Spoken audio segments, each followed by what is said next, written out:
Pananagutin ng gobyerno ang mga tax evaders na patuloy na iniiwasan ang tax system sa bansa. Sa naging talumpati ni Pangulong Ferdinand Marcos Jr. sa isinagawang Bureau of Internal Revenue National Tax Campaign Kickoff sa Philippine International Convention Center, araw ng Martes, binalaan ng Chief Executive ang tax evaders na pananagutin ang mga ito kapag patuloy na binaliwala ang tax system.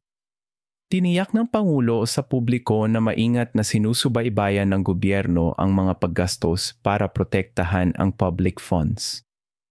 I have said this before, we will hold those who continue to circumvent our system accountable, ang sinabi pa rin ng punong ehekutibo.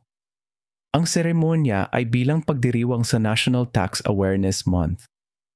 And I say this with hope and with sternness, hope that we all see the value in contributing to our country and that the law will deal sternly against those who exploit the system unfairly, dagdag niya. Sa kabilang dako, binigyang diin naman ng Pangulo na ang tapat na tax contributions ang magpapaningas sa isang bagay na mas malaki kaysa sa interes ng isang individual.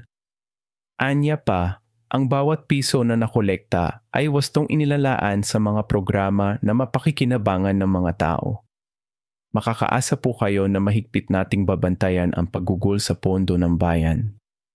Sisiguruhin natin na ang ating pondo ay magbubunga ng mga proyektong ikakabuti ng ating bansa at ikaunlad ng bawat isang Pilipino, git ng Pangulo.